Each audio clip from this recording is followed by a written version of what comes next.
In this video, we will discuss our next topic, which is taxonomy. In our previous class, we have discussed till binomial nomenclature. In this class, we will discuss next topic, which is taxonomy. What is taxonomy? Taxonomy is a Greek word which is derived from taxis. Taxonomy is a Greek word which is derived from taxis. Here, word proposed by Candoli. Taxonomy एक Greek word है जो कि taxi से लिया गया है। यहाँ पे देखिए टैक्सोनोमी के बारे में कुछ 5 पॉइंट्स यहाँ पे लिखा हुआ है।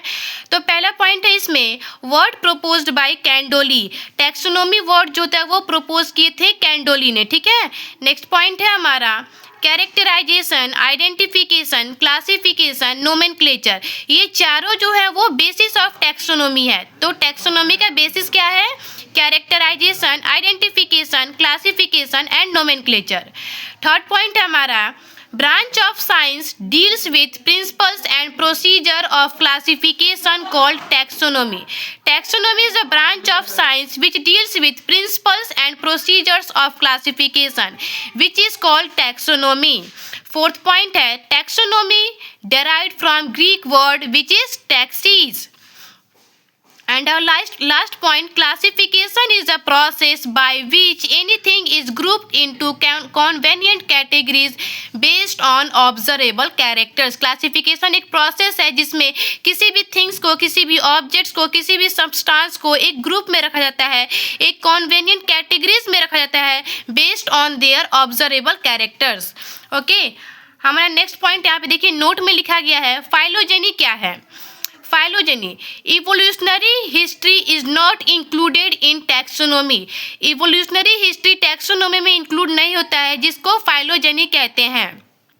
Next point, earliest classification was based on uses of various organisms because human being needed to find sources for food, clothing and shelter. Okay. Next point, human being not only interested in knowing all kinds of organisms and their diversities. Human being सिर्फ interested नहीं है हर kinds of organisms को जानने में और उसके diversities को जानने में, but also relationship among them. So new branch emerged called systematics. Systematics एक new branch है जिसको सिस्टमेटिक्स एक न्यू ब्रांच है, ठीक है, जिसमें ह्यूमन बीइंग जो इंटरेस्टेड नहीं होते हैं सिर्फ ऑल काइंड्स ऑफ ऑर्गेनिज्म के बारे में या उसके डेरिवेटिव्स के बारे में डाइवर्सिटीज के बारे में जानने में, बट वो रिलेशनशिप अमंग देम। ओके, तो ये अर्लीस्ट क्लासिफिकेशन किस पे बेस्ड था? Need to find resources for food, clothing and shelter, use of organism, ठीक है। Earliest classification use of various organism पे बेस्ड था, ठीक है। हमारा नेक्स्ट पॉइंट है What is systematics? Systematics is a word derived from Latin which is systema, which means systemic arrangement of organism. Systematics एक word है जो कि Latin word systema से derive किया गया है, जिसका मतलब systematic arrangement of organism. Organism का systematic arrangement को systematics कहते हैं। सिस्टमेटिक्स क्या होता है? टैक्सोनोमी और फाइलोजेनी दोनों को मिला के सिस्टमेटिक्स बनता है। इसलिए सिस्टमेटिक्स क्या होता है? मोर वाइडर देन टैक्सोनोमी होता है। सिस्टमेटिक्स मोर वाइडर देन टैक्सोनोमी होता है क्योंकि सिस्टमेटिक्स में टैक्सोनोमी और फाइलोजेनी दोनों होता है, ठीक है। इसलिए सिस्टमेटिक्स एक लैटिन वर्ड सिस्टेमा से डिराइव किया गया है जिसका मतलब होता है सिस्टमेटिक अरेंजमेंट ऑफ ऑर्गेनिज्म। किसी भी चीज़ को, किसी भी ऑब्जेक्ट को, किसी भी एनिमल्स के ग्रुप को, प्लांट्स के ग्रुप को सिस्टमेटिक तरीके से उसको अरेंज करना सिस्टमेटिक्स कहलाता है। ओके, अब ये टैक्सोनोमिक कैटेगरीज आ गया, 7 ऑब्लिगेट कैटेगरीज होता है, ये हम लोग बाद में पढ़ेंगे। पहले इतने पार्ट को एनसीईआरटी से कवर करते हैं। ओके, पिछली क्लास में हम लोग एनसीईआरटी का taxonomy,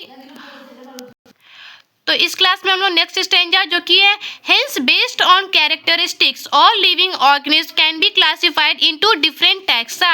this process of classification is called taxonomy, ठीक है। तो इसको अंडरलाइन करेंगे, ठीक है। External and internal structure along with the structure of cell development process and ecological information of organism are essential and form the basis of modern taxonomic studies.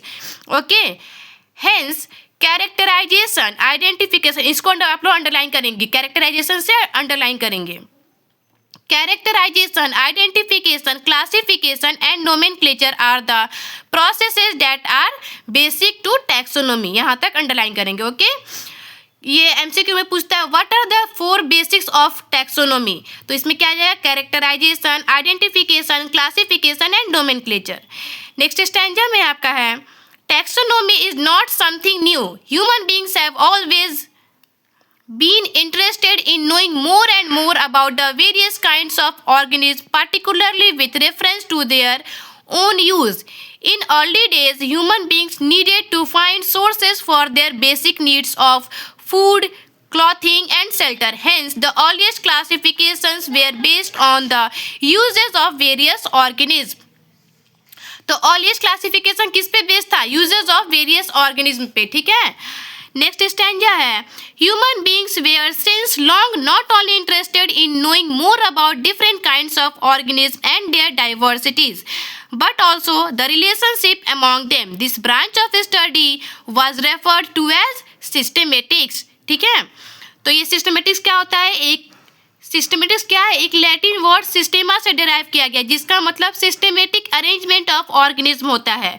Systematics taxonomy plus phylogeny को मिलके बना है, इसलिए systematics जो होता है वो wider than taxonomy होता है। तो यहाँ पे लिखा है the word systematics is derived from the Latin word systema which means systematic arrangement of organism. Okay, Linnaeus, एक मिनट नेक्स्ट पेज देखती हूँ। हाँ, Linnaeus used systema naturae as the title of his publication. Plant को classify किया तो सिस्टेमा Natura में ही ना। The scope of systematics was later enlarged to include identification, nomenclature, and classification. Systematics takes into account evolutionary relationship between organisms. इसको systematics कहते हैं। ठीक है, नेक्स्ट क्लास में हम लोग टैक्सोनॉमिक कैटेगरीज के बारे में पढ़ेंगे। 7 टैक्सोनॉमिक कैटेगरीज होता है, kingdom, phylum, class, order, family, genus and species. Okay, इसका एक टेबल है, एक चार्ट है जो कि मोस्ट इम्पॉर्टेंट है, उसको मैंने शॉर्ट्स में डाल दिया है। तो ये टैक्सोनॉमी टॉपिक आज कंप्लीट हो गया। अगर कोई डाउट होगा तो आप लोग कमेंट पे पूछ लेंगे। ओके, और इसको मेरे नोट्स को याद करके और इसको एनसीईआरटी लाइन बाय लाइन, क्योंकि each line of the NCERT is most important. Okay, thank you.